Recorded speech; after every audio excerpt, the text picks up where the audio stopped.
ఉన్న బంగారాన్ని విడిపించి ఆ రోజు ఆన్లైన్ రేటుకే మేము కొంటాం. Sharma gold company. గంటకి ఒత్తగంట అయితే ఉంది. పవన్ కళ్యాణ్ గారు మెజారిటీలో దూసుకుపోతున్నారు. ముందు నుంచి పిఠాపురం నియోజకవర్గంలో పవన్ కళ్యాణ్ గారు పోటీ చేస్తారు, పోటీ చేయాలని చెప్పి ముందు నుంచి కూడా ప్రయత్నం చేసినటువంటి పిల్ల శ్రీధర్ గారు తన సీటును కూడా తనకి యాక్చువల్గా పిఠాపురంలో ముందు నుంచి జనసేనను బలోపేతం చేయడంలో శ్రీధర్ గారి పాత్ర మరువు లేనిది. అదేవిధంగా పవన్ కళ్యాణ్ గారికి 1,00,000 మెజారిటీ అనేది ముందు నుంచి చెప్తుంది కూడా పిల్ల శ్రీధర్ డాక్టర్ గారు. ఇప్పుడు 1,00,000 మెజారిటీ వైపుగా ఫలితం అయితే ఉండబోతుంది. ఇప్పుడు శ్రీధర్ గారు స్పందన మనం అడిగి తెలుసుకుందాం. చెప్పండి శ్రీధర్ గారు, ముందు నుంచి మీరు 1,00,000 అనే పదం వాడుతూ వచ్చారు. ఇప్పుడు ఫలితాలు చూస్తుంటే 1,00,000 పైన వచ్చేలా ఉన్నాయి. మీకు ఎలా అనిపిస్తుంది? అది మొదటి నుంచి కూడా మేము 1,00,000 ఓట్ల మెజార్టీతో పవన్ కళ్యాణ్ గెలిపిస్తామని చెప్పేసి పిఠాపురం ప్రజల వైపు నేను మాట్లాడడం, మా మాట గౌరవించి పవన్ కళ్యాణ్ గారు పిఠాపురం నుంచి పోటీ చేయడం చాలా సంతోషమైంది. మా మాట మేము నిలబెట్టుకున్నాం. ఈరోజు పవన్ కళ్యాణ్ గారిని 1,00,000 ఓట్ల పైన మెజార్టీతో అసెంబ్లీలో కూర్చోబెడతాం. రాష్ట్రంలోనే అత్యధిక మెజార్టీతో గెలిచే వ్యక్తిగా పవన్ కళ్యాణ్ గారిని ఈరోజు మేము అసెంబ్లీకి పంపిస్తున్నాం. కాబట్టి ఇందులో మా స్వార్థం కూడా ఉంది. రానున్న 5 సంవత్సరాల్లో పిఠాపురం నియోజకవర్గాన్ని పవన్ కళ్యాణ్ గారు ఏ విధంగా అభివృద్ధి చేస్తారన్న దాని మీద కూడా అత్యంత ఉత్కంఠ ఉంటుంది. 5 సంవత్సరాల్లో పిఠాపురం నియోజకవర్గం వైపు మొత్తం యావత్ భారతదేశం అంతా చూసే విధంగా ఈరోజు పిఠాపురం నియోజకవర్గం అవుతుంది. అదేవిధంగా పవన్ కళ్యాణ్ గారు పిఠాపురం నుంచి పోటీ చేయడం వల్ల మా పిఠాపురం నియోజకవర్గం మొత్తం దేశంలోనే కాదు ఆల్ ఓవర్ వరల్డ్ కూడా పిఠాపురం అంటే ఎక్కడ పవన్ కళ్యాణ్ పోటీ చేస్తున్న నియోజకవర్గం ఎక్కడైనా చూసే విధంగా ఉంది. కాబట్టి త్వరలో ఈరోజు గెలుపు విషయంలో మేము ఎంత ముందుకెళ్ళామో అదేవిధంగా రేపు పొద్దున అభివృద్ధి విషయంలో కూడా ఖచ్చితంగా పిఠాపురం నెంబర్ 1 స్థానంలోకి వెళ్తుందని చెప్పి ఈ సందర్భంగా నేను తెలియజేసుకుంటున్నాను. మేము 1,00,000 ఓట్ల మెజార్టీతో ఆ రోజు అన్న మాట అంతా పిఠాపురం నియోజకవర్గ ప్రజలందరూ కూడా వన్ సైడ్ ఓటింగ్ చేసి ఈరోజు పవన్ కళ్యాణ్ గారిని గెలిపిస్తున్నారు.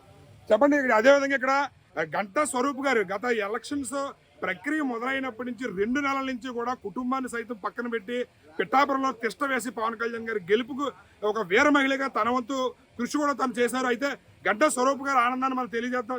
చెప్పండి మేడం, పవన్ కళ్యాణ్ గారు మెజారిటీ దూసుకుపోతుంది. 5 రౌండ్లకి 25,000 పైన మెజారిటీ వస్తుంది. ఇంకా ఇంచుమించు సుమారు 14 రౌండ్లు మిగిలి ఉన్నాయి. మెజారిటీ 1,00,000 పైన వస్తుందని చెప్పి అంటున్నారు. ఎలా అనిపిస్తుంది మీకు? చాలా సంతోషంగా ఉందండి. 10 సంవత్సరాల కష్టం మాది. ఈ రోజున గత 5 సంవత్సరాలుగా పవన్ కళ్యాణ్ గారిని విమర్శించడానికి ఏమీ లేకపోతే పవన్ కళ్యాణ్ గారు గొంతెత్తిన ప్రతిసారి కూడా నువ్వు 2 చోట్ల ఓడిపోయావు ఎద్దేవా చేసిన ప్రతి సన్నాసి నా కొడుక్కి ఈ విజయాన్ని అంకితం ఇస్తున్నాను.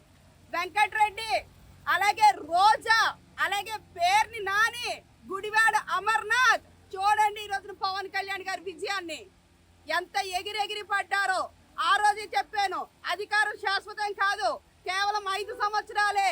అధికారం ఎప్పుడు కూడా చేతులు మారుతూ ఉంటుంది, కానీ క్యారెక్టర్ని చంపుకోకూడదు, మనిషి వ్యక్తిత్వంగా పతనం అవ్వకూడదు అని చెప్పేసి ఈ రోజున మీరు ఎలా అయితే మీ వ్యక్తిత్వ పతనం చేసుకున్నారో పవన్ కళ్యాణ్ గారు ఈ రోజున అంతకు 10 వామనుడి అవతారం లాగా ఈ రోజున పైకి ఎదిగిన తీరుని మీరు గమనించవచ్చు. మాకు నిజంగా చాలా సంతోషంగా ఉందండి. ఈ రోజున పవన్ కళ్యాణ్ గారు ఒక్కళ్ళే కాదు, పవన్ పార్టీ తరఫున పోటీ చేసినటువంటి 21 స్థానాలు కూడా ముందంజలో ఉన్నాయి. అది కేవలం పవన్ కళ్యాణ్ గారి వల్ల అని చెప్పేసి మేము చాలా గర్వంగా ఫీల్ అవుతున్నాం.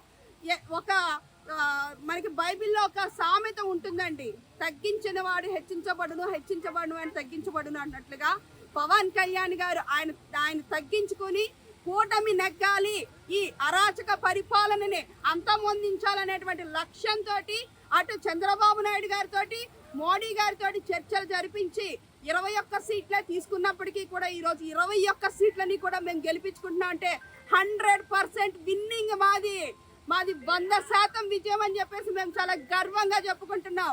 ఈ రోజు నుంచి మీ పతనం స్టార్ట్ అవుతుంది, రెడీగా ఉండండి. రైట్, చూసారు కదా గంటా స్వరూప్ గారు కానీ 100% స్ట్రైక్ రేట్ తో 21 గెలుస్తున్నాము. 2 చోట్ల ఓడిపోయాడు అని విమర్శించిన ప్రతి ఒక్కరు నోరు మూసుకోవాల్సిందే అని చెప్పి చాలా ఘాటుగా స్పందిస్తున్నారు. ఇటు పిల్ల శ్రీధర్ గారు కానీ గంటా స్వరూప్ గారు కానీ పవన్ కళ్యాణ్ గారి విజయంలో కీలక పాత్ర వహించారంటే అతిశయోక్తి కాదు. చాలా కష్టపడి ఆయన గెలుపుకి శక్తివంచన లేకుండా ప్రయత్నం చేశారు. కెమెరామెన్ సాయితో శ్రీనివాస్, సుమన్ టీవీ.